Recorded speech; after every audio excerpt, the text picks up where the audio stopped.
Sales are easy. It's making the call that's hard.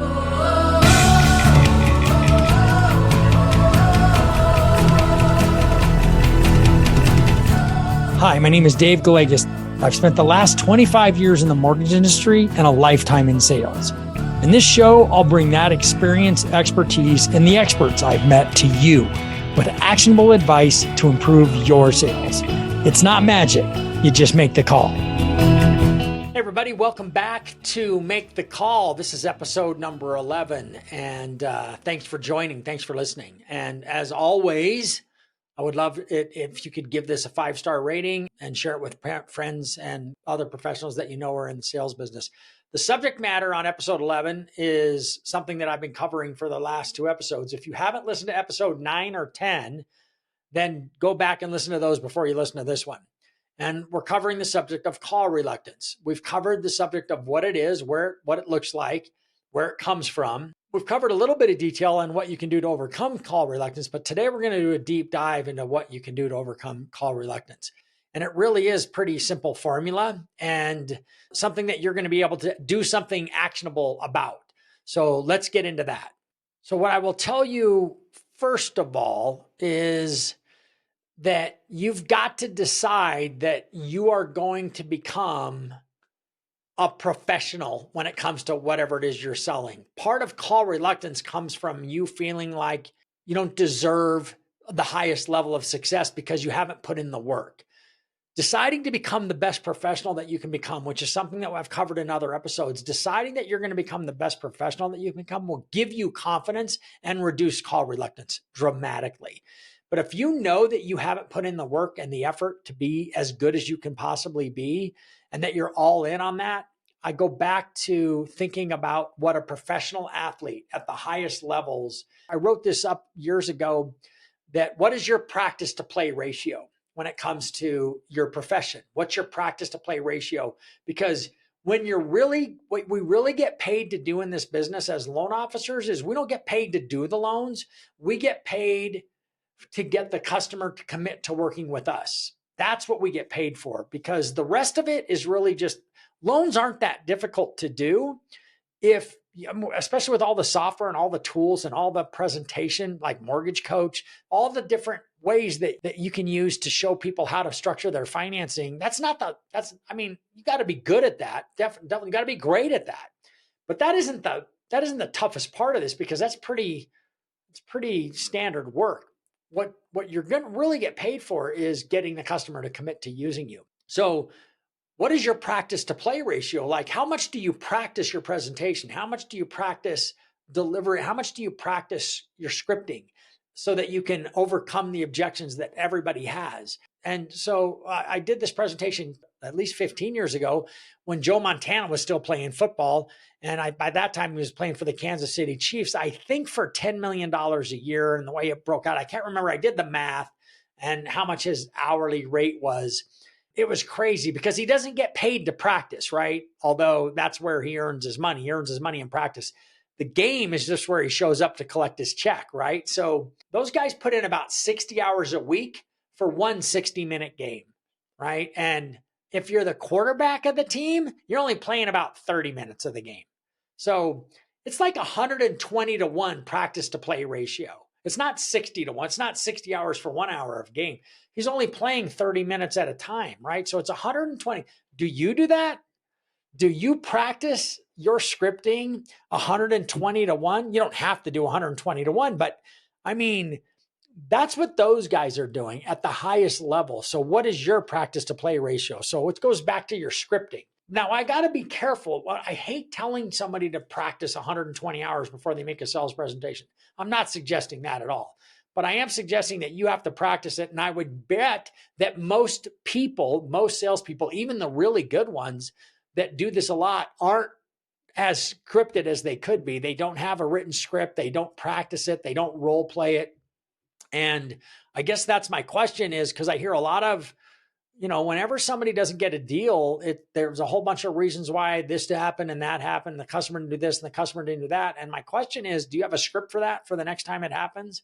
Have you broken down where it was and what you can do to overcome that objection next time? Because that's how you get better.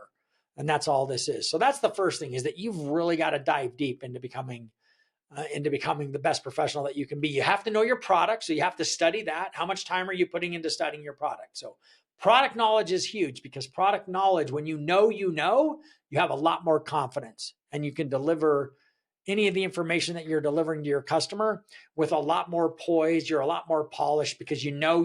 And when you know, it's fun, right? It's fun to be good. And that comes across. And customers tell me you don't love dealing with somebody who's really confident. In anytime you've ever hired a professional to do any work for you, you're looking for the person who gives you the most confidence that they know what they're talking about. Are you that guy? Are you that woman? Are you the one? Are you the person that I would talk to? And they were going, man, I want you to do my loan. Because that's what this comes down to, is, are you that? Because you can be. That's the first step. I think it's putting in the time and energy to be the professional that you can be. But the next step, and this is the step that's the hardest part, because I don't want you to spend, I'm not suggesting that you have to invest 200 hours of practice into being able to get on the phone, because you don't. The next best thing that you have to do, because you can do this faster by getting in the batting cage and taking a lot of swings, is pick up the damn phone. This podcast is called Make the Call, and it's called Make the Call for a reason, is that that's everybody's biggest downfall when it comes to success in sales, is they don't make enough phone calls. They're not doing enough of the activities they're supposed to do, and they're not doing the right activities.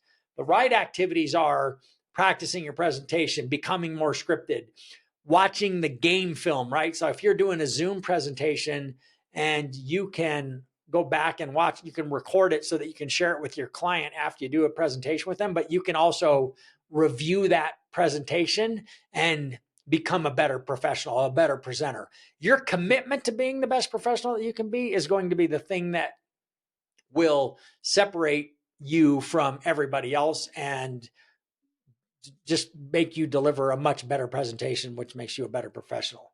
But at the end of the day, the number one thing you have to do is pick up the damn phone and make the calls. And you have to make a lot of them.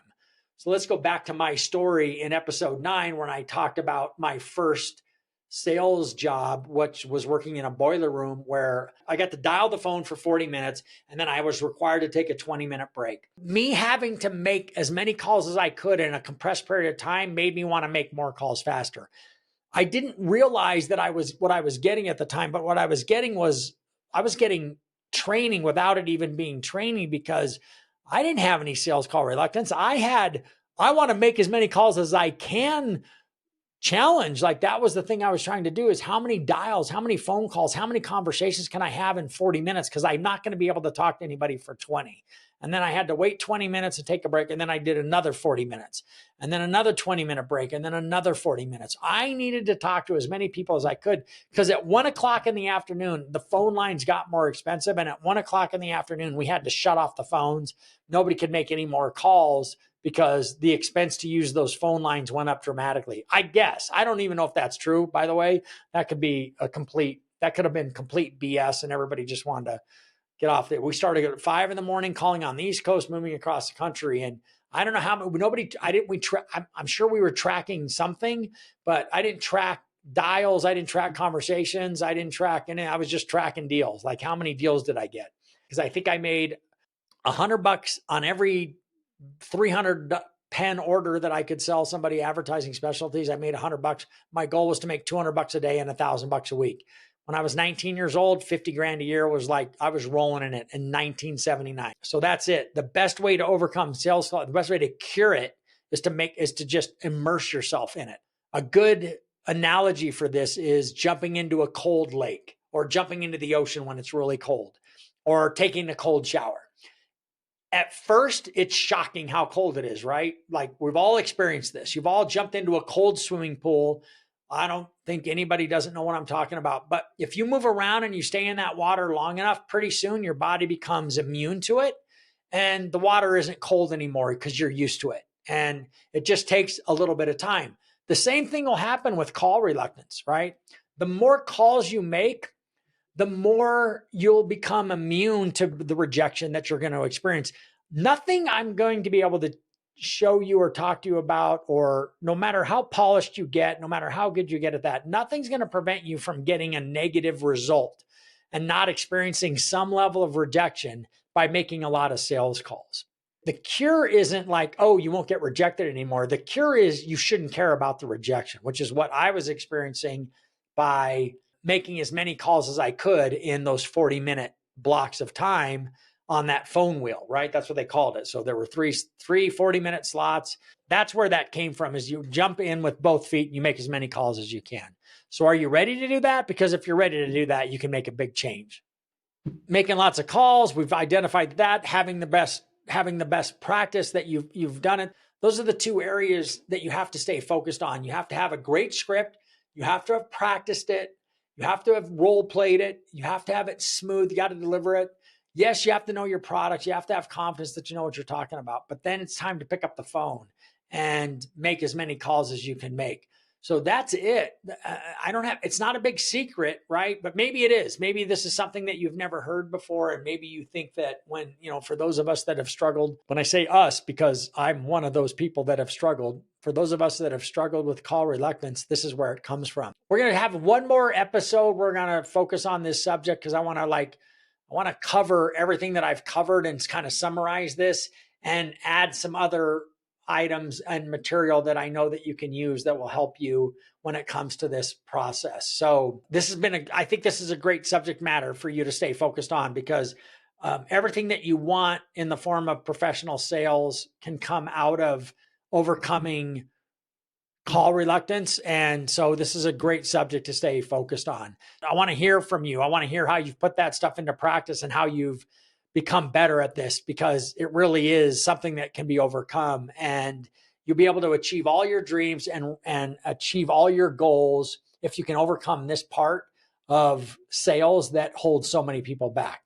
Thanks for listening, everybody. Please give this a rating. It would mean the world to me for you to give it a rating, a 5-star review. Don't give me a 1-star review. You don't have to rate me if that's what you're thinking. Make sure you share it with other professionals that you think might be able to benefit from this information. Thanks a lot, everybody. Have an awesome day. Thank you for listening to Make the Call with Dave Gallegos, brought to you by Zenith Home Loans. If you enjoyed this episode, make sure to subscribe to the show anywhere you listen to podcasts, and share the show with a friend or colleague who would also find value.